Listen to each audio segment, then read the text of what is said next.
Hi, everybody. I'm Butch Stearns of the Pulse Network. And I'm Scott Lewer of Digital Clarity Group. And welcome to CMS-Connected, the web content management industry's only news commentary show. Today, our subject for this show is social media marketing and how brands are still missing the mark when attempting to leverage their real-time conversations. That is the subject of today's show. If you're new to CMS Connected, welcome. Thank you for being a part of the web content management industry's only news commentary show. And before this show is over, we're going to talk about that particular subject. We have a bevy of guests. We're going to get into the latest news stories. Scott will go on the clock with rapid fire, as we always do. We'll provide you some valuable information, and we'll give you instructions and information on how to watch the show on demand. So, how you doing, Scott? I'm good, Butch. How are you doing? Good to have you here. Very good. Nice day outside. Beautiful. Too bad we're stuck in Does studio. the outside have to do with us? Nothing at all, but... Let's get right into it because we got a lot going on the show. We have 4 different contributors to this show. We have Bob Collins, our good friend, who right now is the Vice President of Digital and Social Media at Fleishman Hilliard. Used to work here at the Pulse Network, going to be in studio with us, talk about today's subject, social media marketing. We also have Sunny Lenarduzzi, who's a social media strategist that's going to join in that segment. She works with individuals and corporations. We also have Jill Gibson from Digital Clarity Group, who's going to be in it for a couple of the news stories. I've heard of her. Yeah. Tell us about Jill. Jill's great. Jill leads basically all of our productization, which basically means that right now she's been focused on developing these guides, the one both for the North American one and the European one that we just released. So she's coming on to talk about that. She covers primarily the service provider space. It's a pretty unique area for industry analysts to cover, so she's a great expert in that. And in our Spotlight segment, we're going to be joined by Mark Floisand, who's the VP of Product Marketing for Sitecore, as we put Sitecore and their newest developments in our Spotlight segment. So, first of all, I'd like to thank the sponsors of CMS Connected. Our 2 main sponsors are the same for every show. The 2 main companies that make this show happen, they are Falcon Software and Digital Clarity Group. The people at Falcon Software can provide you with expert advice and integration solutions for all your creative web design, web content management, and e-commerce, social, or mobile needs. And Digital Clarity Group, a research and advisory firm focused on navigating organizations through the digital transformation process, which can be painful and is ever-changing. And Scott Lewer heads DCG and is also the host. So funny how that all works out. It is amazing how that works out. Part of all this. Also, for you, I would like to recommend right down below us where you're watching that you can download the white paper that we're offering right now from eSpirit. It's entitled Success Strategies for WCM and Marketing Automation Integration. Just click on it to download it for you as part of watching this program. All right, time to dive right into it, Scott, and get on to the news of the day, the news of the month, and all that's going on. Yeah, let's do it. In the CMS world. All right, let's start with a story that comes from our good buddy Ron Miller. Yep, who's on last month. Yeah, Ron broke the news last time that he's not with TechCrunch. That's right. So you got to go to TechCrunch to read this story. But this story, titled "The Pressure on Enterprises to Transform Intensifies." So in this story, quote, businesses today, according to Ron, are under intense pressure to transform, as Ron often talks about. Whether it's finding ways to capitalize on mobile, social, the cloud, or big data, or taking it a step further to becoming a truly digital experience. The message that Ron's sending out comes from him being at Gartner Portal's Content and Collaboration Summit in LA. And as he listened to this lesson, Ron wonders how many people in that room were actually ready to hear and accept the overall premise that the pressure is on enterprises to transform and that it's intensifying. Do you wonder as well? I don't wonder. I know that most are not ready to accept it. I mean, this is something that we deal with every single day at Digital Clarity Group. You read our tagline, which is that we're helping enterprises transform, make this digital transformation. It's very true that many are just not ready for this. Not only that they don't necessarily know what to do, but they don't even necessarily realize that there is a mandate out there that they have to even transform. And I think what we're seeing... How is that possible? How is it possible that enterprise-level companies today, when they look in the mirror and they look in their business conscience, that they don't know this exists and they need to address this transformation? Because they haven't yet been disrupted by a direct competitor. What folks tend to do is they look at who their direct competitors are and they say, hey, we're as good as them, who they perceive their direct competitors to be. They say, hey, we're as good as they are. Let's, we're fine for right now. Let's be settled in a little bit here. And then next thing you know, somebody comes up from behind and nails them. What ends up happening is it's not really just about how you are against your competitors, but it is rather how you live up to the expectations that consumers now have, where they can get information anytime, anywhere, on any device, this sort of thing, that they have this, there is a mandate now that you have to be available for your customers at any time, that you have to be able to be leveraging technology to make your business that much more efficient and effective and more focused on the customer, right? And so we talk about using digital, but it's not necessarily creating new digital experiences per se, although sometimes that is the end result, but it is rather how do I use digital throughout my organization to make me better at delivering whatever experiences I'm delivering today, whether analog or digital, and how can I do things like capitalize on the cloud and big data and all these things that run. So let's put a number or a percentage on it. Yeah. You, Digital Clarity Group, are an organization that helps businesses and organizations in this digital transformation process. Yep. You are making the claim that a lot of enterprise level companies don't even accept this mandate that it's out there when it comes to the fact of the overall premise that you need to address this transformation. Right. What percentage, in your opinion, or from what you hear, don't accept? Yeah. So I think, if we were to do, and I've been talking about this for a while, so we will do this at Digital Clarity Group, but I think if you were to do a chart of all of the industries and look at the verticals and kind of where they are in the mode of disruption right now. There are a number that are way out front that are kind of at the tip of this storm here, which is, I think I messed up my analogies there, but the point of number of industries that are out in front? Industries that are in front. Retail was obviously affected really early on, right? So the likes of Amazon came up and now everybody's got to deal with that.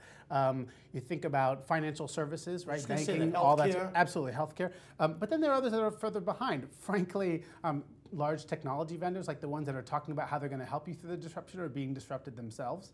New incumbents are coming in. New technologies are coming in. And then there's even government is kind of in the middle there somewhere. It's starting to transform a bit. Things like law services or whatever are way at the back and they're not being touched. But so I think this curve is going to affect everyone just kind of over time. Right now there are a few that are at the tip of it, that are in the heart of the storm right now. Others that might even be kind of breaking through. And we've seen who's won and who's lost in retail, right, or who's starting to. But that's going to happen throughout. And so we've actually written, Tim Walters authored a report for us called the CEM Imperative, which is the Customer Experience Management Imperative. And he talks all about and shows all the statistics behind how you will essentially, it is inevitable that you will be disrupted in a major way. And the question is whether or not you're going to be ready for it and whether you're going to align your business accordingly. So let's finish with this story two ways. One with the tease, because when Bob Collins gets here, this is what we're talking about. While we're talking about social media marketing, we're talking about one experience, whether it's digital, use the retail example. If it's e-commerce or in the store, it's one experience now. So let's go back to Ron to finish with this. Ron Miller's point, as he sat in LA and wondered out loud or to himself and wrote about it, how many people actually accept the premise that this transformation is going on and that there is a mandate. His second point was, never mind that they've either started or embraced the fact that they have to execute on a vision to drive meaningful change inside their company. So let me ask you that question to finish this. Of the ones who do accept the mandate, how many of them, is it more than half, less than half, are executing on a vision to drive meaningful change inside their organizations? So I think across most organizations, this is not like I'm going to now say, okay, let's transform. Here's our big, huge project. Let's put it into action, and here are the parts and pieces of it. I think there's a lot of different parts and pieces to that, and hopefully somebody is deciding that these initiatives are all related, and over time you transform. So whether it is your digital experiences and how that works, whether it is how you're interacting with customers, whether it is how you gather information from employees throughout, whether it is how do you use retail data and information that's available in big data forms to be able to personalize experiences either in person or digital. So there's a lot of this. So answer your questions, two numbers. I think it's probably more like 10% of businesses out there are even kind of really focused on this, and of those, how many are kind of like really far down the road? Probably a third of those, if that. I think it's a really small number. A lot less than 50. Because we all cite the same ones. We all cite the Zappos. We all cite the the ones that are like out there. No, it's an interesting perspective by you. So less than half, considerably less than half on both fronts. Way. Yeah. All right, you're watching CMS Connected. Our second news headline story has to do with one of Scott Lewer's favorite things. It is not only research, it's a matrix. Okay, we're talking about high-level research and documentation here. What it is nucleus latest research that they've released called the Technology Matrix H1 2014 ECM. Oh yeah, this is high-level stuff, folks. We go to an article where we're rating the top ECM products, and as part of Nucleus analysis, customers are asked to evaluate both the application they selected as well as the vendors they considered. And enterprises continue to look at ECM to put content into the applications where it's most needed. And according to this new data from Nucleus Research, this is pushing vendors to develop strategies that are based around simplification and integration, wider user adoption, as well as mobile and sharing capabilities. And what they do is they take these vendors, they rate them, and they have the top 8. And they say they are OpenText, Oracle, IBM, OnBase, EMC, HP, Autonomy, Perceptive Software, and Spring CM. Where do we begin to look at this Nucleus research and matrix here? First of all, I hate matrices. Matrices. You love matrices. I hate them. I don't like them at all. Quadrants, matrices. I actually, though, I will say that what I like about Nucleus versus the Gartner MQ is that they actually will come out and admit that this is a relative rating, or ranking rather, of the vendors against each other, as opposed to just kind of pinpointing them on the dot as if there really is no relation between one or the other in terms of where they move. I mean, I like that they're at least honest about it. So anyway, I don't love them because we tend to go and everybody looks naturally. They look to the upper part of the upper right and they say, oh, okay, OpenText is the winner, and so therefore let's go look at OpenText's solution. And OpenText loves that, but they're not necessarily right for everybody. They may not even necessarily be right for most, as a matter of fact. So I don't love matrices in general. But what about this with Nucleus? Again, as I go to the article and I read from CMS Wire about this research, what I like about this is key trends. Yeah. So Nucleus, according to them, have identified 3 key trends. So I would agree with your premise that one of the problems with a quadrant and all this and that is that you pick winners. It's what? You pick winners.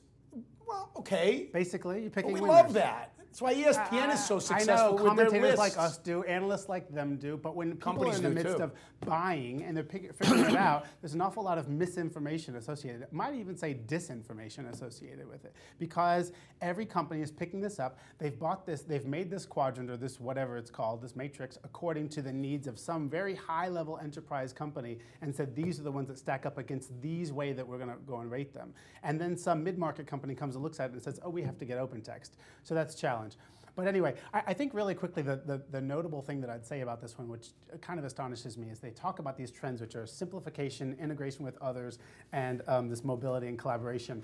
Yet the top winners on this are not necessarily notable for having any of those things. I think it's pretty funny that they talk about usability and adaptability, that you want to have the whole entire enterprise on it. But I mean, notably, IBM, OpenText, all those products have these real significant challenges where you don't have much of the organization using them, or there's this rebellion from the users to basically go and use them. And there's all this change management focus that has to be there. And I think that's rightfully so. Okay. But anyway, so we're over. But I would love to talk about that one more. Maybe I'll pick up a rapid fire topic and come back. News item number 3 here on CMS Connected. Butch Stearns and Scott Lewer bringing it to you as always.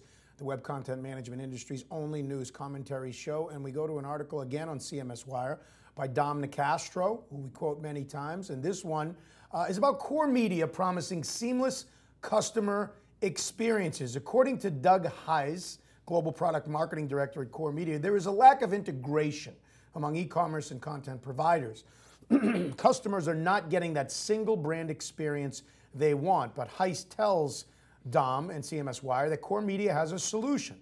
The company, which has headquarters in Hamburg, Germany, and San Francisco, are introducing Live Context 2.0. He says it will provide e-commerce and marketing professionals the ability to transform their online stores with better experience. Core Media, Scott, is calling it a next-generation digital engagement application that's integrated with IBM WebSphere Commerce. Your thoughts?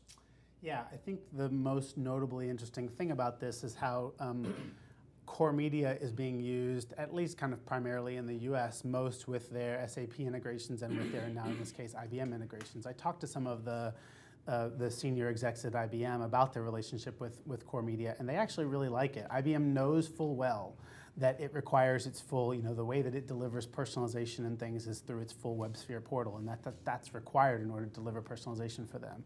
And so there's an awful lot of large, complex systems that have to be in place. And so they really like their integration with Core Media, because Core Media, while also kind of serving more complex organizations, is kind of has the personalization built in. You don't have to have an entire portal capability. It's fairly, in a box that it can help with this. So once again, though, Butch, what we're talking about here is this integration of content and commerce coming together. Yeah. We talked about that. That was going to be a big theme for the year. It was part of the last half of last year as well. And it continues again. Commerce packages, as important as they are in today's world, as more and more businesses are moving to do business online, for whatever reason, they just really are far behind in terms of delivering great content experiences and being able to use. So this particular story, this particular merger that happened in January, Core Media and IBM, not a merger. They're what do we call it? It's a partnership, basically. Okay, this partnership. So they built a product that basically works with IBM products. But the claims that the product details and what it provides. Do you agree with the claims of what it provides? Do you like what it promises? Because again, in the last story, it sort of now puts them in a certain position in the quadrant with these two together. I mean, without going through features and functions of each, I definitely think that a big lacking to the IBM solution before was that it was extremely difficult to use. It used none of the best of the capabilities of, again, being able to personalize, drive content based on the particular buyer who's on the other end, or to be able to, even for the user who is on the other side implementing the content, very, very difficult user experience for them. And so something that Core Media really helps to solve there quite significantly, with a much nicer user interface and a smaller stack in general to manage. All right, to take a closer look at this article and look back at the story on CMS Wire, Core Media tells CMS Wire it expects to release Core Media 8 sometime next winter. Core Media 7 hit the streets in early 2013, according to Doug Heiss from Core Media. He says we have a flexible range of integration options, but there's a consistent functionality to build on. Core Media's live context platform has already integrated with SAP's Web Channel Experience Management platform, offering contextual marketing information to SAP's suite of e-commerce, e-service, and e-marketing capabilities. This partnership took Core Media into the retail market, extending experience outside of the telco and media industries. All right. Once again, you are watching CMS Connected. My name is Butch Stearns. Scott Lewer, co-host, is alongside. This is the web content management industry's only news commentary show. And for our news headline number 4, we go to DCG's website, Digital Clarity Group, and we go to a story that's entitled La Mort. I did take 4 years of French. The only thing I know how to say, though, is dépend de beurre. So if I ever get stranded in a village, I can ask for bread and butter. But according to Robert Rose, La Mort de POG, no more Publicis and Omnicom. Robert writes in this story that in what was certainly a folly of enthusiasm, as well as apparently starting out as a joke, the massive quote-unquote merger between agency holding companies Publicis and Omnicom, which was allegedly real, was called off on Friday. To talk more about this story, we bring in Jill Finger-Gibson in studio, who's principal analyst for Digital Clarity Group. Jill, welcome. Thank you. Glad to have you here. Thanks for having me. What do we need to know about Jill for our audience, Scott? I think I that said we don't up. know. She is the top dog at DCG in terms of research. No, she's fantastic. Jill is the author, the lead analyst responsible for the publication that we just came out with, what we call the Guide, which is the guide for service providers for web content and customer experience management. So Robert Rose writes about this merger that was about to happen. First of all, for a while, these are two giants, right, Jill? Right. For a while, there was question where this came from and whether it was going to happen or not. But this was real, right? Oh yeah, it was definitely. I mean, it was the two chairmen of two of the three biggest agencies in the world, of Publicis of France and Omnicom. And the two chairmen got together allegedly on a rooftop with the Arc de Triomphe in the background. How's that for my accent? There you go. There you go. John Wren and Maurice Levy, right? Maurice Levy, yeah. And they decided, hey, let's merge our two companies. We'll have a market cap of about $35 billion. It's sure to work out well for us. So let's dive into what this story really talks about in the industry. There's a shift. There's trends. Sort of make sense of it for us. When we saw the headlines and we see now that it's called off, what does this article really speak to, Jill? I think it speaks to, well, for one thing, that these agencies, the heads of the agencies, they're looking for things that are always going to be true. Like scale is good in advertising and scope, and that was the right thing. But the thing that I think they're missing out on is the need for also technology which comes into play here. And the things that are shaping and changing the advertising industry have nothing to do with just getting larger and larger scale. And we've seen from talking to a lot of companies that use these big agencies that they're not necessarily looking for scale. They're looking for a personal relationship, more personal to their needs. Yeah, I think this would have, by the way, would have supplanted WPP as they would have been the biggest, the two of them. I think if we didn't say that, obviously. So I think they're pretty thrilled about this, maybe. But I think Jill is right. It's very weird what we're seeing in the industry where, organizations are willing to work with smaller, more specialized service providers more and more. Yet the response by the service providers, like agencies like this, are to go buy up more of them, so that because they're tired of competing with these little guys, so let me go buy them. Is what you both are saying, right? Yeah. So on the one side, we're seeing buyers willing to work with smaller companies, and we're seeing the companies that deliver to those guys getting bigger. That's their reaction to it. Yeah, that's the response. So that's sort of a follow-up, Jill. So these and I think you just answered it, but these mergers aren't necessarily the right way to go for agencies, are they? Or are they working? Are we going to see more of them? I mean, talk about the whole premise of this whole thing. Forget the size of the companies, but the whole premise of mergers within the agency industry, going after ad dollars and marketing dollars, which the spend is changing all the time now. Yeah, I think we are going to still see a lot of consolidation. It's something and a lot of more of these larger agencies buying the smaller ones.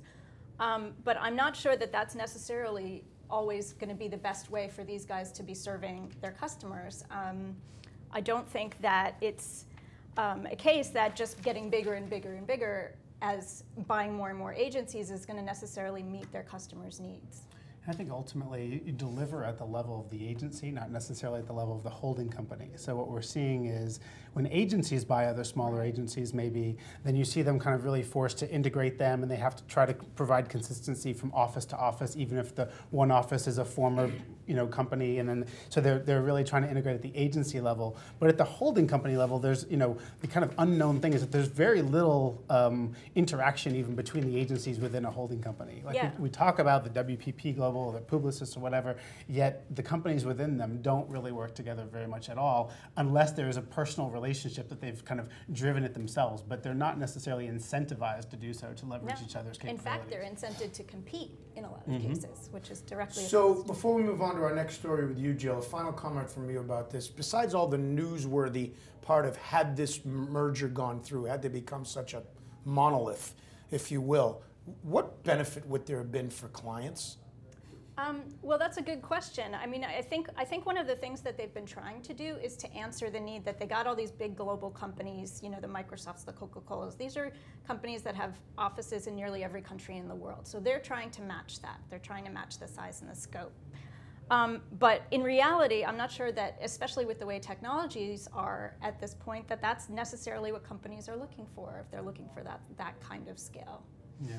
I don't think there's even a ripple at all whatsoever. There's no effect on customers per se. I mean, I don't think that they'll win or lose by this.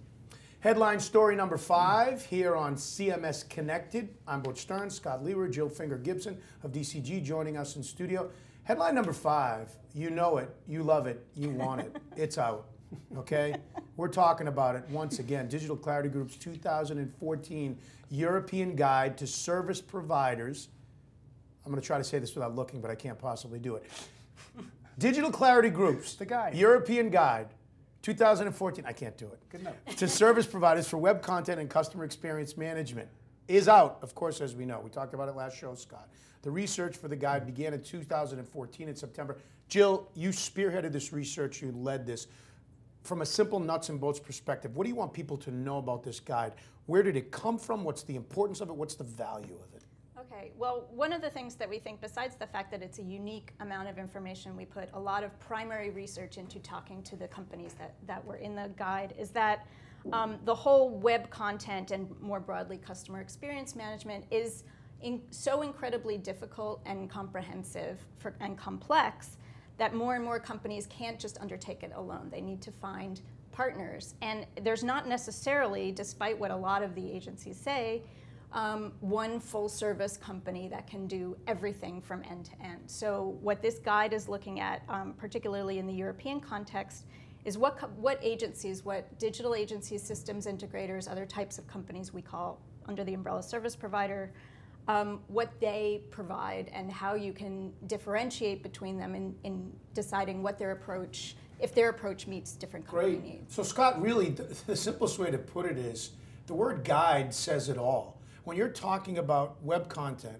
and customer experience management, there's no one answer, universal answer for everybody. It's customized. It's not one size fits all. So you guys have worked hard to put out this guide that's going to guide you through this transformation. It's more of a reference. In the European version of the guide. I just ranted against quadrants, and we refused to put one in there because for that exact reason. That's why this is a 300+ page reference guide. It's a resource. Don't call it a quadrant. Don't try to read it, and it definitely doesn't have a quadrant in it because there are no winners and losers. The point is how should you look at your own needs? What are the kind of core elements of, and I don't want to step on something that we're maybe about to say, but core elements of what you need in terms of from a customer experience management platform. We come up with some competencies there.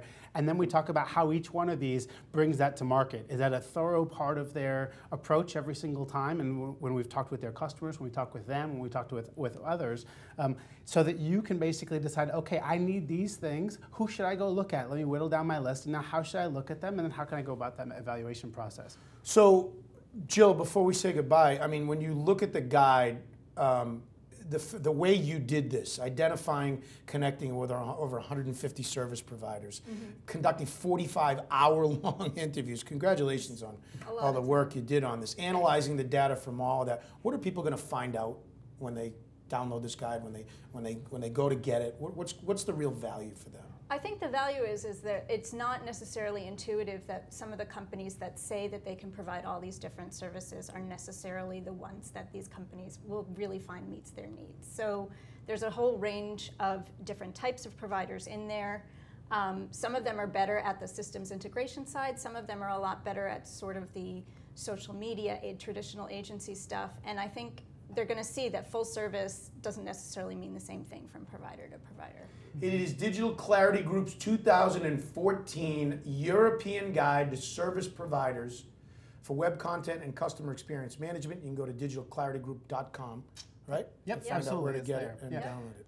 I think Jill, thanks for your time. By the way, I would much rather have you than Scott here for most of the time, just as an aside. Too bad. Okay. Thanks for Thank coming. you very much. Thanks for being part of the show. Top dog. She is. This is CMS Connected, the web content management industry's only news commentary show. We're back with more after this. Bob Collins is going to join us in studio to talk in a deep dive about social media marketing and more when we come back, as we take a quick break and hear from two of the big supporters of CMS Connected, Sitefinity and Kentico. We're back with more after this. So you've got a great website. Your marketing team spends hours driving visitors to it and nurturing them into leads. And your sales team spends hours collecting, qualifying, organizing, and chasing those leads. Sales wants to focus on what they do best, selling. And marketing wants to get on with what they do best, creating innovative campaigns. But how do you make both teams happy? The solution is marketing automation. So you've got a great website with hundreds, maybe even thousands of visitors. That's great, but each one has their own background, interests, motivations, and goals. But you are showing them all the same content. Not very clever. The solution is content personalization, allowing you to deliver the right message to the right person at the right time in the right form. So let's see how content personalization works.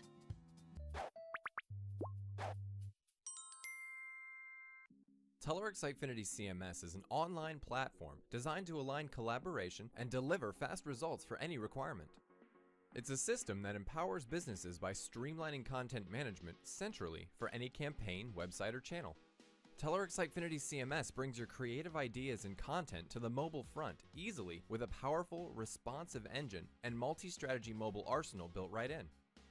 Using out-of-the-box features, you can reuse your content on any delivery channel, interact with your audience through social media, and even integrate directly with third-party systems. How does this all work?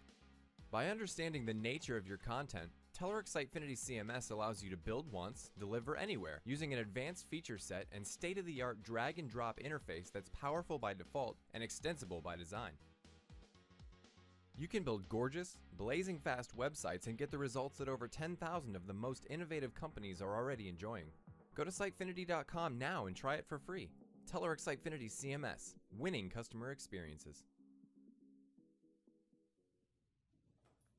Welcome back to CMS Connected. I'm Butch Stearns of the Pulse Network. We are talking today, our main subject of today's CMS Connected, which, by the way, as I often remind you, is the web content management industry's only news commentary show. Each show every month we do live. If you're watching it live for the first time, you can watch the on-demand shows at cms-connected.com. But in each show we have a very specific, or we attempt to have a very specific topic and focus on it. And we're doing that in this show.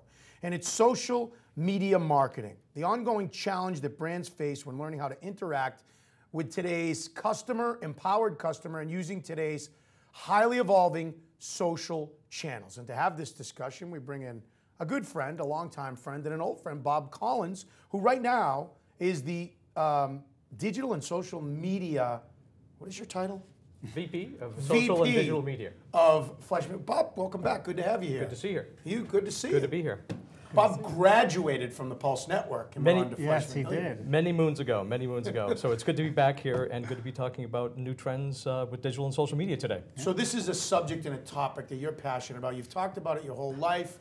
You worked with us here to vamp on this a lot. Yep. Bob, what are some of the things that you're still passionate about that hasn't changed? What are we going to get into today with you? Well, it's really interesting. I think social media continually is evolved from the checkbox to an actual kind of a cultural movement about how brands and companies are not only engaging with their customers and with their audiences, but also within their own employees, their partners. It's more than just marketing. It is about a whole movement, cultural movement, and how can you tap that into to change and transform your business or create a whole new business upon this new social media of connectivity and communities. All right, while we would like to make this the old boys network, we're going to bring some class to this program Yes, now let's and do bring that, in a beautiful woman. Her name is Sunny Lenarduzzi. She's a social media strategist for individuals and corporations. She's Skyping in now. Hello, Sunny. Welcome to CMS Connected.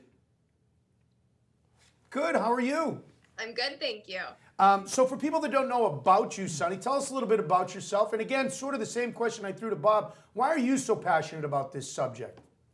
I've been involved in the digital space for a long time now. I kind of started in an entrepreneurial route. I started an online magazine in 2010 and really knew nothing at that point. And it was my first venture into the digital space. And I fell in love right away because it makes a big world a very small world.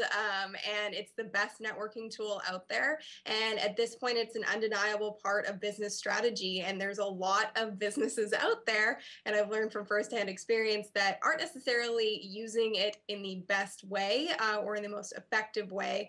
But for me personally, it's just been an amazing tool for myself. And also I work in media, and to see the switch from traditional media to digital media and how that's growing and evolving, and social TV is now becoming such a huge factor in the way that media is presented. It's just a very exciting time. So let's start out with you, Sunny, as we begin this roundtable discussion, if you will. You're not in the room with us, but we're pretending that you are. Absolutely. By Skype. So let's start with this question for you. What's the biggest mistake, if you will, that a brand can make with social media, even today?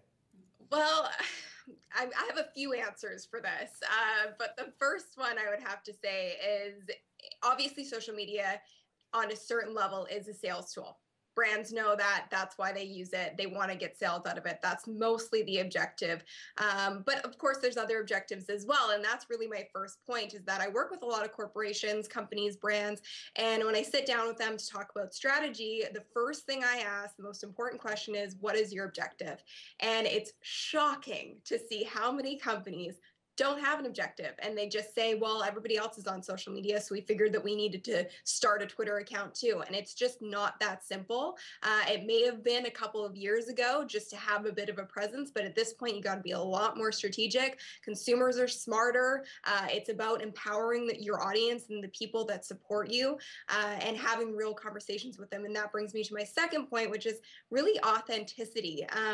A lot of brands out there don't realize that you can't say, hi, nice to meet you, and will you buy my ebook in real life? So why would you say it on social media? You have to build strong relationships with your audience and give real answers and create authentic dialogue with people, as opposed to just giving generic by the book answers. Social media doesn't work that way. And one of the great examples of that recently was the My NYPD campaign by the New York Police Department, where they wanted people to submit photos of great memories or times with the NYPD. But obviously, when you put the power in the people's hands and you give them the power to create content for you, it can go very wrong unless you have an absolutely flawless brand. We've seen this happen with JP Morgan, with McDonald's, with Starbucks, with huge companies. So I think it's important to remember that when you want to empower your people, you have to be smart and strategic about it too. And just creating a hashtag campaign isn't the best way to go if you don't have a really good strategy behind it. I think, Sunny, this is Scott.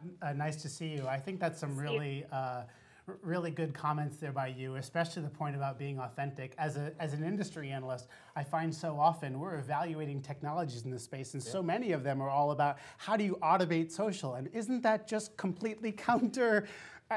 Doesn't that go against everything that what social is, Bob? You have some social truths, right? But I mean, is that wrong? I mean, Sonny, you hit it right in the head with regards to authenticity and social truths. I used to say saying I want to have bump stickers says kill all Autobots, because you need to actually kind of engage. So there's some kind of cornerstone truths that people are talking about: technology and platforms and content and leveraging the meme of the day.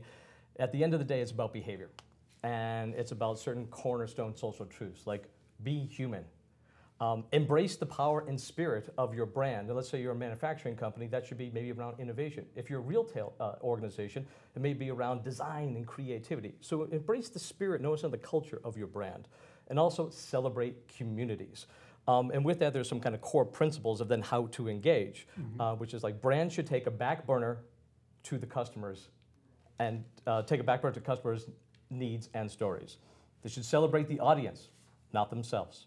Provide customers and communities with experiences that they'll never forget, and create and do something special and unique for your audience, and then they will in turn become your advocates. So Bob, let me ask you this question. All the things you just talked about, with a brand, be human, celebrate the essence of your brand or what it is, or embrace what your brand is all about, celebrate communities, and also what you gave beyond that.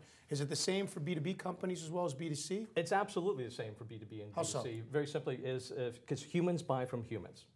And they want to be engaged in an experience that actually rewards and celebrates them as unique. The nicher you get into a B2B, the more actually you can custom tailor an experience that's going to really resonate with them. And really kind of like that will be shared about. You take marketing content and then you put it out there onto the B2B channels, it's just you're going to be battling everybody else. And as we were talking about before, you're also going to be battling pop culture on social channels. What you really need to do is create a niche content and a brand experience that's going to really celebrate what the industry issues are within that niche content and that within that niche community, and then you'll be engaging those people. As we talked about here, too many people online or social engagement is talking about real-world conversations. I just, my new baby pictures. I just got back from my wonderful reunion, and then, oh look, I have a new promotional campaign coming out at Subway. That's not an engaging essence of what's going on, and particularly as we're changing algorithms, where sponsored are actually kind of now feeding their way more into your social feeds and your news streams. They need to be understanding that they need to be more conversational in turn. So that's wonderful. I want to get to this. You talked about B2B and B2C and the differences between them. I know that's a big question. I also, though, ranked earlier on in response, Sunny, to your point about as I analyze technologies and things, what do you think? What are some of the technologies that you see that you recommend to your customers, and how do they go about keeping this authenticity and this humanness that Bob talked about, but be able to manage it in a meaningful way, in a leverageable way? Well, I think an important part about any social media strategy, whether it's an individual who's looking to build their brand or it's a brand itself, you have to measure your success on social, or else I don't really know why you're doing it. Unless you're just on there to share baby photos and your personal life and personal story, you have an objective, you have to measure it. So obviously there's the quantitative measurements, growth, reach, those kinds of analytics, traffic to the website.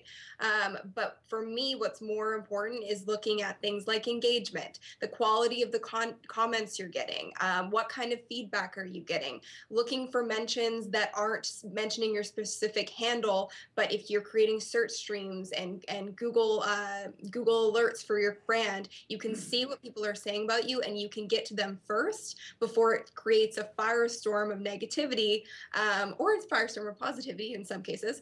But either way, you can interject in the conversation and act as though you are a real human being, because that's what people relate to. People don't relate to salesy information, and they don't relate to corporations. They want to relate to a human being and a brand that presents itself in that way. So I use tools like Hootsuite, one of my favorites, because it has everything in one place. All of your platforms can be in one place, so and you can pre-schedule messages, which is hugely helpful, because one of the problems that brands run into is, how many messages should I post per day? When should I post them? Well, you can schedule your key brand messages months in advance, so you know that those are going out, and it leaves you creative space to come up with some really creative, diversified content outside of that. Also, Keyhole is great for measuring hashtag campaigns.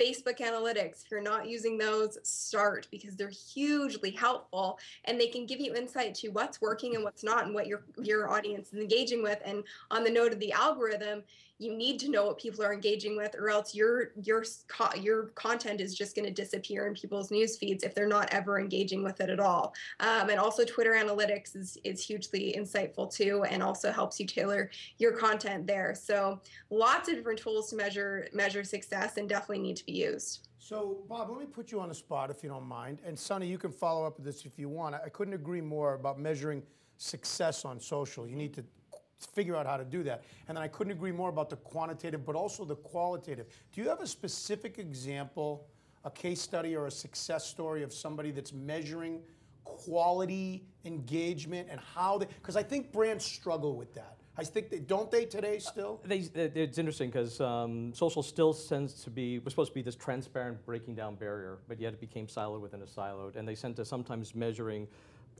social media within social media, but they're not measuring it against core KPIs. Am I increasing sales? Am I increasing online brand awareness? There are ways to measure those things. In regard to some of the great things that Sonny was talking about earlier, is you should be looking about how does social and digital as a whole, and content marketing systems, how do we take from awareness and exposure down to engagement, down to like influence? Are you changing the way the market is thinking about a brand or a movement that you're trying to create? And then also, are they taking action? And then are those people becoming advocates for your brand based upon your program? And all those are enabled to be actually monitored and measured.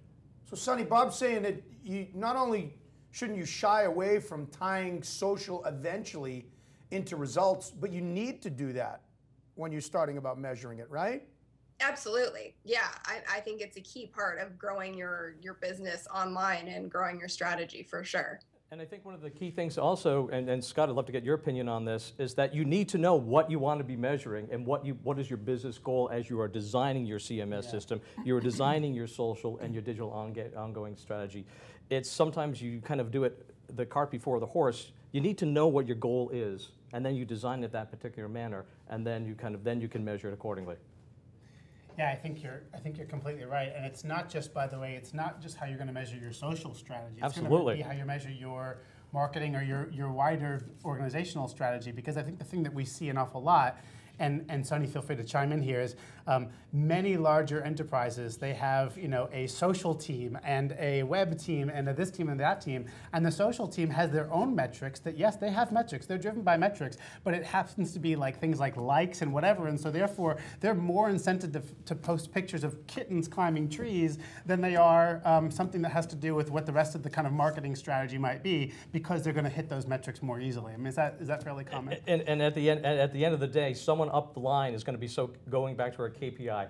How has this actually increased our market share? Right. And can we showcase that? If we can't, it's maybe a fool's errand. I started this thing by saying it's a four-way roundtable conversation, but a hornet with a saddle has just joined our conversation. So if you see me flipping out, I have a phobia with bees.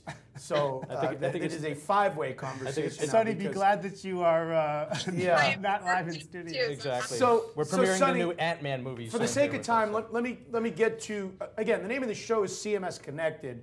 So let's sort of tie this all in. The direct question that I want to start with you at, and Bob, obviously want your comments, and you too, Scott, with this is, what are the trends we're going to be seeing when it comes to content marketing, CMS platforms, and social strategy programs? Look into your crystal ball, or maybe not, just look a month ahead now. Where's it heading? How are these all merging? Me first? Yeah, you first. I can go first.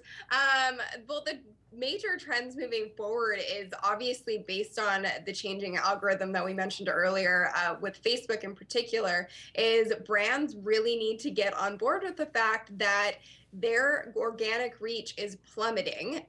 So they need to create at least a little bit of an ad budget, because it goes a long way on Facebook. And that's one of the big trends I see coming up is not just focusing on organic reach, but also focusing on paid ads and paid posts and those kinds of things, because it's very important. And I've seen it with my own brands that even $5 a day can make a huge difference in the amount of people that you reach. And even if it's just for your specific brand related content, because as any social media strategist knows, you can't be pushing the brand all the time and selling. There's going to be diversified content from day to day. But if there's specific things that relate back to your objective and your goal, you should be promoting those posts. So I see that being a huge trend moving forward. And I mean, Twitter also has promoted tweets as well. So I can see that happening as well, because there's just more and more people joining.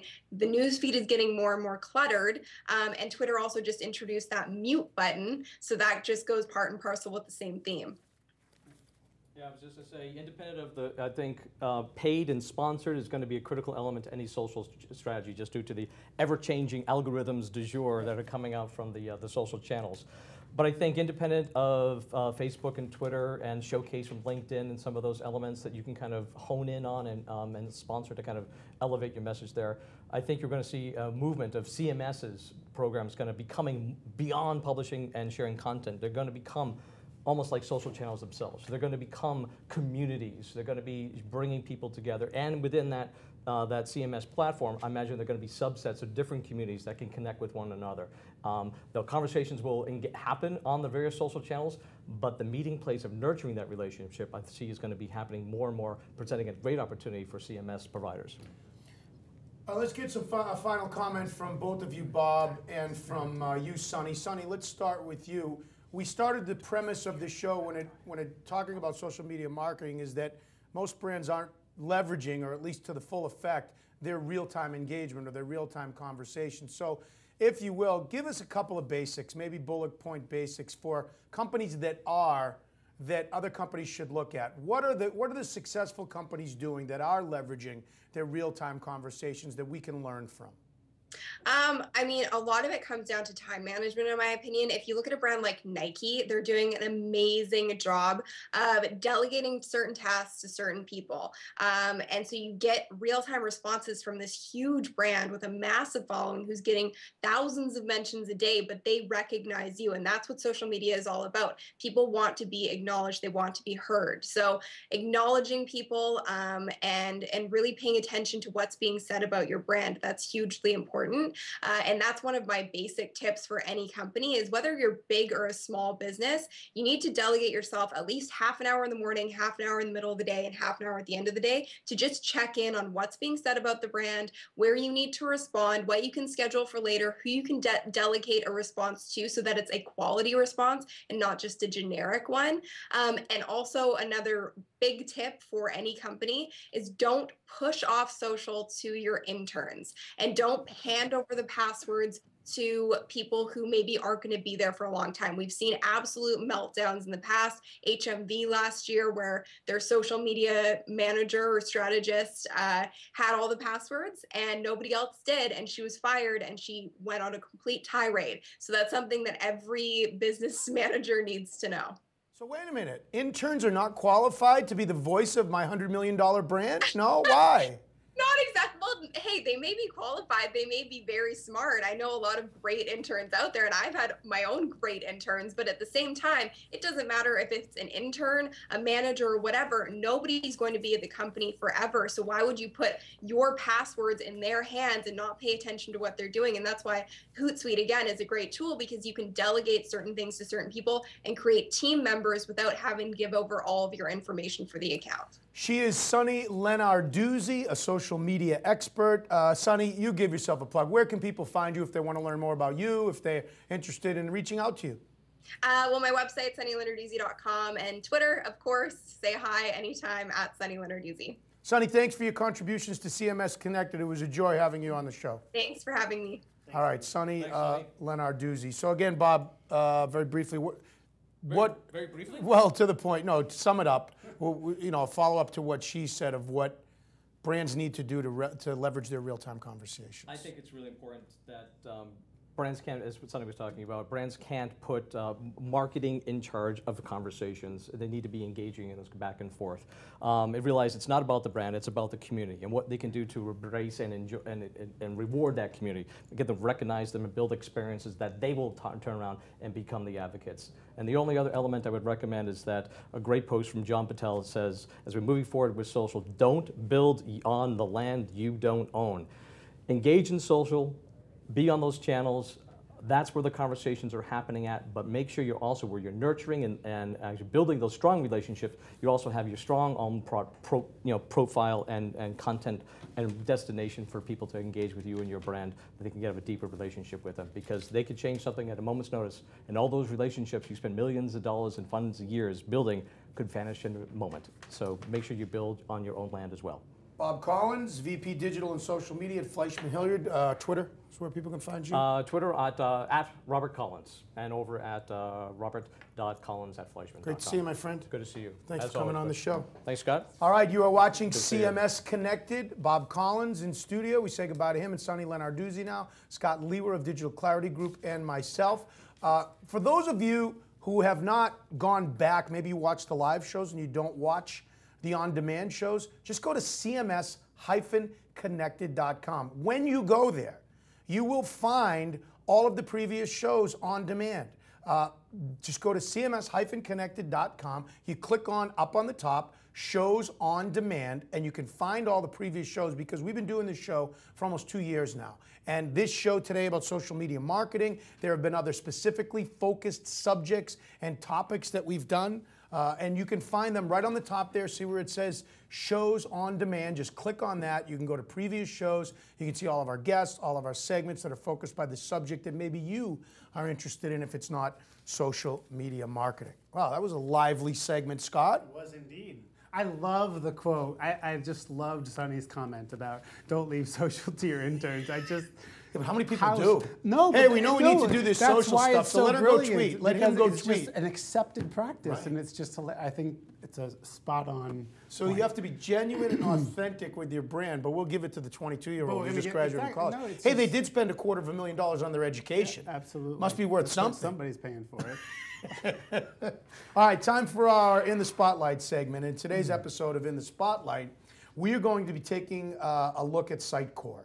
And we're going to be bringing in Mark Floisand, VP of Product Marketing for Sitecore. But let me set this up a little bit. On May 2nd, Sitecore announced early access to the next generation of its experience platform, including the Sitecore Experience Database, a highly scalable big data repository that collects and connects actionable customer data to deliver unique customer experiences in real time.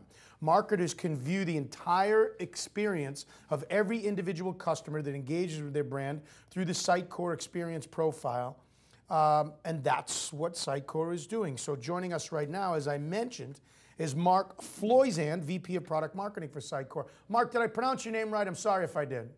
You did indeed, Bruce. Thank you for having me. Okay, thanks. So Butch Stearns and Scott Lee were here for CMS-Connected. Let's talk about this. What do you want to highlight first? What's the first thought about this? Well, I think the key thing to take away from this is that the starting premise for any marketeer is to know their customers.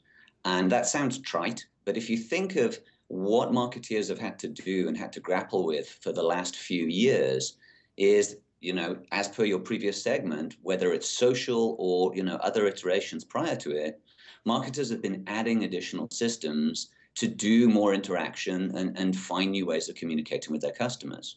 And each time they've done that, they've added a new system with all the best will in the world, and that typically has created another little pocket of customer data, and they add another system and another pocket of customer data. And bit by bit, this starts to rack up.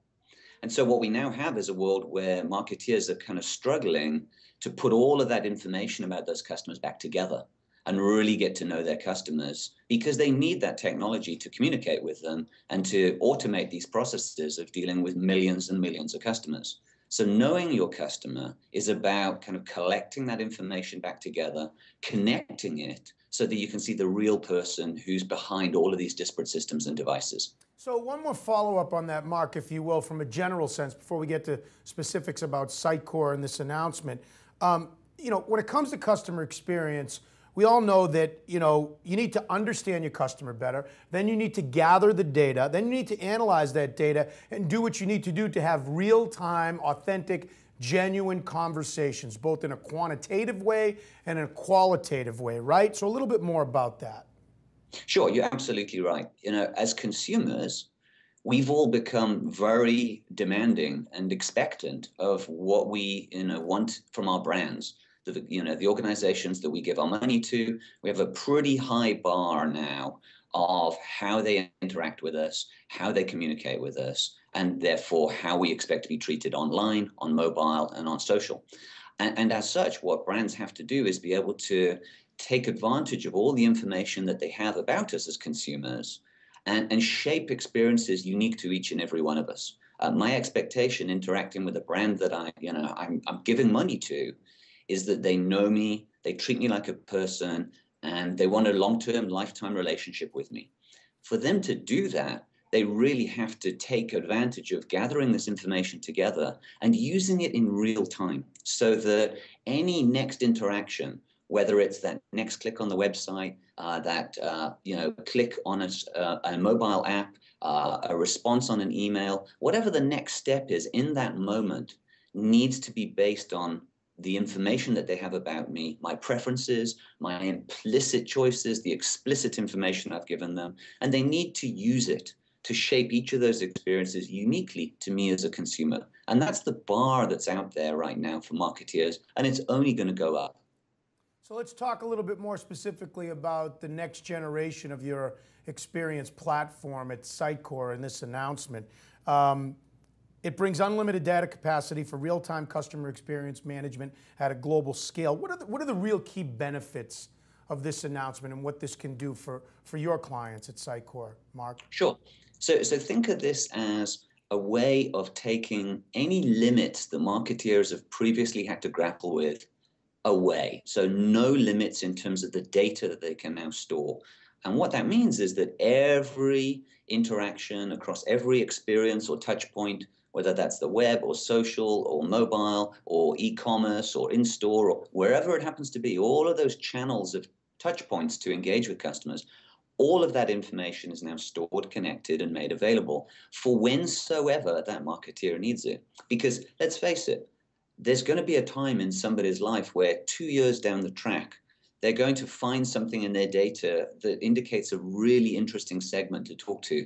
And they're going to wish that they teed up their stuff 2 years ago to tag in the right places and track all of those folks. With this, you don't need to have that kind of prescient foresight. You're gathering all information for when you'll need it. So you have this actionable data sitting there waiting for segmentation and waiting for campaigns whensoever they come down the track.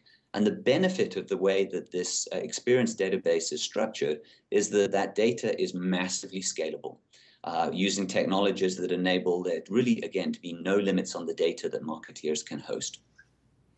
We are talking with Mark Floisand from Sitecore. We are talking about their recent announcement, their major announcement about their next generation of experience platform. Mark is the VP of Product Marketing for Sitecore. Mark, what about pricing and availability of the Sitecore experience database for people? Sure. So currently available in what we call early access. So those customers that are interested in trying it out can get hold of us right now. And then as far as pricing goes, we effectively have tiered pricing based on the volume of contacts that people are engaged with. But it really starts at a few $100s a month and goes up from there. Last question for you, Mark. What are you most excited about at Sitecore that you believe this provides to the industry as a solution, or this next level? What does it do for you at Sitecore, and what do you honestly want to boast about that it may do for the industry? The reason I'm here, and I'm passionate about this, having been in tech marketing for a long time, is the ability to fundamentally get back to talking to customers, real people, the individuals that are giving money to those brands. We can help those brands treat each and every one of their customers like real people again. And that's what keeps me getting up in the morning. All right, Mark, thanks for your time. We appreciate your contributions in our In the Spotlight segment here on CMS Connected. Thank you. All right, Mark Floisand, VP of Product Marketing for Sitecore. So, Scott, it's available for early access. It's got tiered pricing. Mark's claim at the end there that you can really customize it for personalized engagement, and his point about that, you know, obviously the touch points to engage with your customers, you want to store all that information, you want to connect, and you want to have that information available when and if you need it, no matter how far back you want to go. What are your thoughts about Sitecore and all of this? Listen, I think the offering is excellent. I mean, Sitecore is well known for its ability to create personalized experiences for audiences, and it's definitely been a leader in that space. I think that the challenge will be for the marketers in terms of how and whether they use this to its fullest capacity. I think the thing that we've talked about as a theme on here a number of times is that marketers are inundated with an awful lot of data and information, and so, you know, now that they have a lot more of it, are they going to be able to make better experiences for customers or not out of that, and be able to make more relevant experiences or not? I think what they've done is try to basically take the concept of big data and kind of carry that down into a product so that it actually helps you to make more actionable decisions based on that data, rather than just, so it's kind of is more closer to the last mile of big data. But I think it's still to be seen how that gets used and adopted, and whether or not it really pushes the envelope for the audiences and actually ultimately creates more meaningful results for the businesses that employ it. I don't know, maybe it's the wrong question. How big a deal is this for the industry, this announcement? I think it's, you know, I don't know that it's a huge deal. I don't want to overblow it, but I definitely think it's a part of the trend. I mean, we're about to talk about HANA and what SAP is doing. I mean, we're seeing a lot of this, you know, big data is like certainly a recurring theme, and allowing marketers to be able to have this information at their hands, I think, is really key. The challenge has always been, how do you get that information actionable into an application so that you can use it? They've done that here. So I think that's a really nice thing. But I think ultimately, again, it kind of comes down to it's in the hands of the marketers and what they really do with it, and whether or not it pushes the envelope or not. It did not go unnoticed to me that you did the subtle tease about rapid fire is about to come up. I did a tease about rapid fire. And, Very you know, nice. I think we're going to even talk about SAP twice, to my dismay. Look at the big brain on Scott. Time for rapid fire. Time to put Scott Lewer on the clock as we rapid fire through some of the top stories in the industry. You are ready, my friend, aren't you? I'm as ready as I'm going to be. You had me up until then. Chomping at the bit, we start with our first story, which we entitle Breaking Bad. Oh, guess what? It's about SAP HANA. As we talk about this story, great new technologies need genius innovators and passionate advocates. Story from CMS Newswire. Think Steve Jobs and Apple, Bill Gates and Microsoft, Larry Ellison and Oracle, Mark Benioff and Salesforce. And then there's Vishal, is it Sikka? Sika. Yeah. Sika and SAP HANA. While Sika might not have created HANA in a garage or a dorm room like those other visionaries, he was in a leadership position at SAP in charge of innovation when it was born, and from then until now, he has been its biggest champion, running around from city to city, client to client, and promoting it with passion with his own unmistakable and contagiousness. HANA flows through his blood. Now he's walking away. Recently resigned, triggering a flurry of questions and compliments on Twitter. Thoughts? Yeah, I think this guy is known, and I certainly don't know him personally. And by the way, this is going to be the longest minute of my CMS-Connected career, trying to make a minute out of this. But no, Sika is definitely he's a founder of the SAP HANA's, this whole wonderful underlying intelligence space that they're creating. I think it is surprising because he was just out on stage. I watched him at the Adobe Summit in Salt Lake City a few weeks ago, making the big announcement between the realization of the partnership of those two companies.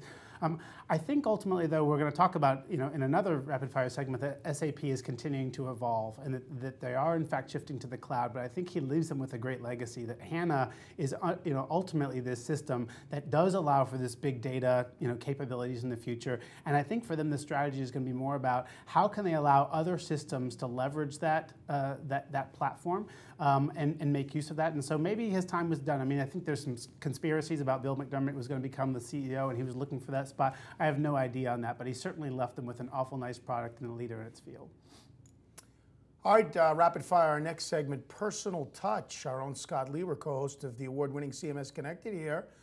Scott, you recently sat down with Tom Murphy of CMS Wire and did 5 minutes with you and he in the interview about changes in customer service levels from the brick and mortar era to today's cutting-edge customer experience management technology in 60 seconds or less. Main takeaways from that interview with Tom Murphy.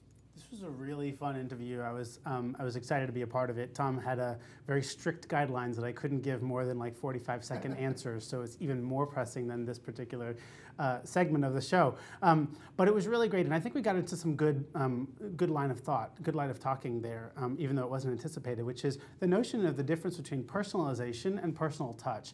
Tom continued to ask me a couple of questions around like how online is really pushing things, and business and brands are doing so much online with personalization, and how is that going to push other channels? And he was kind of almost dissing brick and mortar, and I turned it around a little bit and said, I actually think online is only trying to replicate what we're doing in brick and mortar. I think those of us in this bubble need to kind of get over the fact that we think that everything is all about technology. Ultimately, the best experiences are delivered in person. All we're trying to do with all of these technologies is figure out how to humanize our experiences online with the likes of technology and business intelligence and things like that to be able to drive personalization, but we should not forget that. For story number 3 in Rapid Fire here on CMS Connected, we go back to SAP, we go back to CMS Newswire, and we talk about cutting the fat, and we talk about reported, but no, it's true, layoffs coming at SAP. To go to this story by Virginia Bacchatis, she quotes Jim Dever, Vice President of Corporate Affairs at SAP, and says, it's true. There are going to be layoffs at SAP. And Scott, I think the whole premise of this story is why should enterprise level companies be any different? Because all companies now are looking not only to do more with less, but also the roles are changing and the skills that people have. So as an organization, and especially an enterprise level organization, as Virginia writes about, it's incumbent upon you internally and to your stockholders to look inward even more, but it's also very challenging to figure out what skills and roles people have or should have as you go forward and have layoffs. Yeah, it's certainly true. I think this actually goes more, this is more of a story in my mind about a transformation, kind of similar to the one that Ron Miller brought up at the top of the hour with that first story, was about how organizations are transforming. I think what we're seeing here is a transformation of SAP.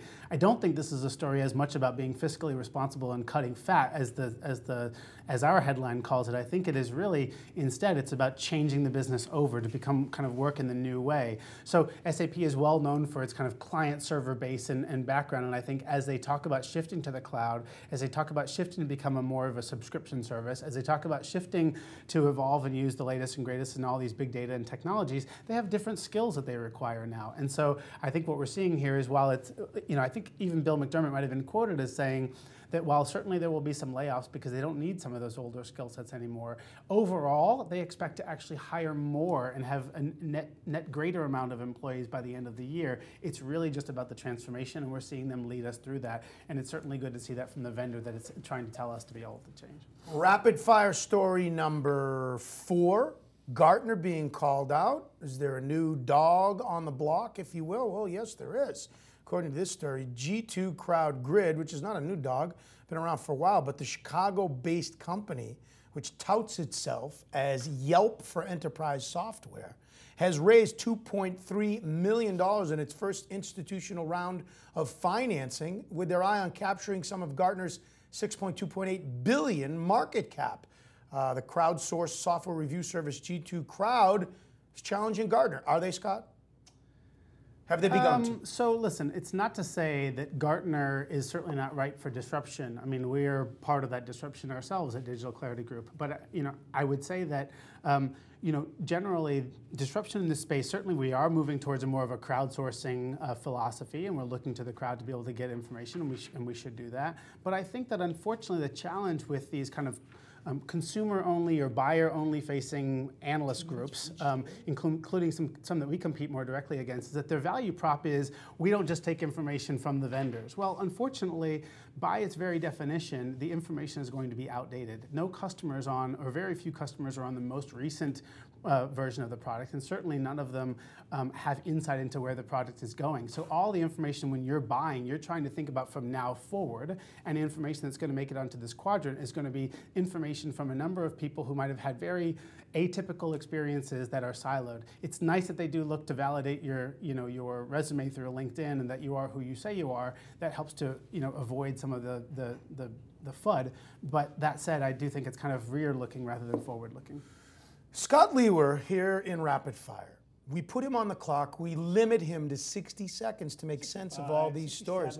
However, this story is so big, we're going to give him an extra 60 seconds. This is a 2-minute rapid fire. So, oh my. Well, let's just get to it. I'm not sure I even realized that. Let's go to digital. Oh, so now he's got to amend or say twice what he was about to say. I make up a minute. I can make up 2. Let's go to Digital Clarity Group's website again for this rapid fire story to end our rapid fire segment. And it has to do with a very interesting and thought-provoking article written by Kathy McKnight, our good buddy, our good friend, our thought leader. She wrote an interesting article recently that a proof of concept and a bake-off are not the same thing, although, according to Kathy, many people treat them as such. What Kathy talks about, a bake-off is pitting 2 or more vendors against each other to compare their products and services, supposedly providing a side-by-side comparison of compatibility, capability, with the intent on selecting a winner as a final step in a selection process. And Kathy believes that bake-offs are inherently flawed for a number of reasons. She makes certain points. So Scott, you now have 2 minutes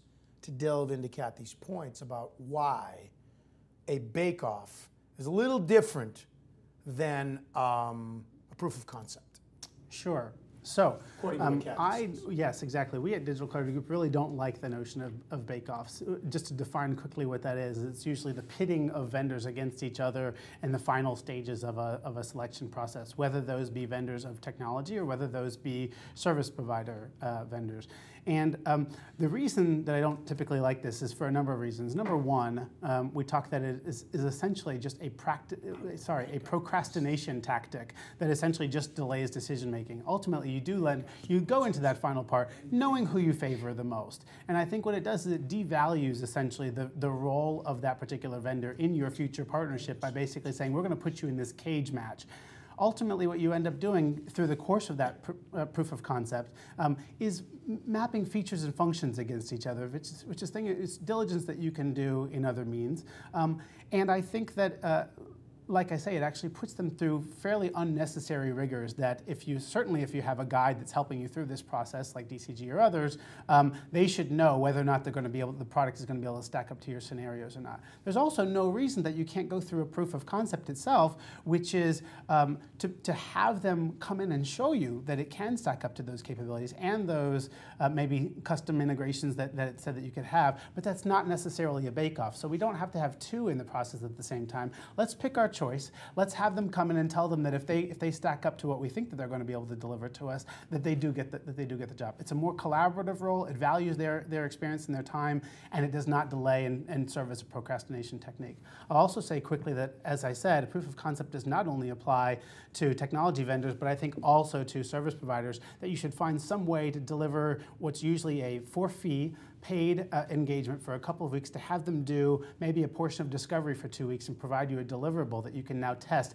Is this the level of team member that I expected? Is this the level of interaction that I expected? Is this the level of a deliverable that I expted? Bam! Look at you hitting the post in 2 minutes. It was pretty darn close. And Look I thought it was a minute. Hitting the post. See? Don't mess around. So before we say goodbye and preview the next company show and thank our sponsors and everybody that's here. So for those of us who like to buy the homemade cookies at bake-offs, despite the fact that you announced that bake-offs devalue the finalists by putting them in this cage thing, can we still buy those homemade chocolates? You can definitely buy those. And if you buy them, can you share them with me? No. Although I'm on a diet, actually, so don't share them with me. I'm good. Fine. I don't like temptation. I'll keep them to myself. This is CMS Connected, the web content management industry's only news commentary show. We want to once again thank our main sponsors for this show. They are Falcon Software and Digital Clarity Group. Falcon Software, as I mentioned, they can help you out with all your needs. The people can provide you with expert advice and integration solutions for all your creative web design, web content management, and e-commerce, social and mobile needs. Check out Falcon Software and get a hold of them. A Digital Clarity Group, research and advisory firm focused on navigating organizations through the digital transformation process. And once again, speaking for my co-host Scott Leroy, I'd like to thank our numerous guests we had on today's show. Bob Collins from Fleischman Hilliard. We were originally scheduled for somebody else from Sitecore, but it was Mark Floisand, their VP of Product Marketing. And of course, Jill Finger Gibson from Digital Clarity Group in studio, and Sonny Lenarduzzi, who was in studio. Our next show, Scott, Thursday, June 19th. We've cleared your busy schedule for that, We have, indeed. We've worked around you. Is that what it is? Is it the 19th now? Or the 20th? Check it before we leave. Thursday, June 19th at 12:30 Eastern Time. And on that show, we will be discussing content and commerce coming together. That's right. A foreign subject we've never discussed on this show. We've never gone there on this show. Content and commerce coming together. So, for Scott Leroy, I'm Butch Stearns. Thank you for being a part of the latest CMS Connected. To get connected and stay connected with CMS Connected. Something like that. Something like that. It works.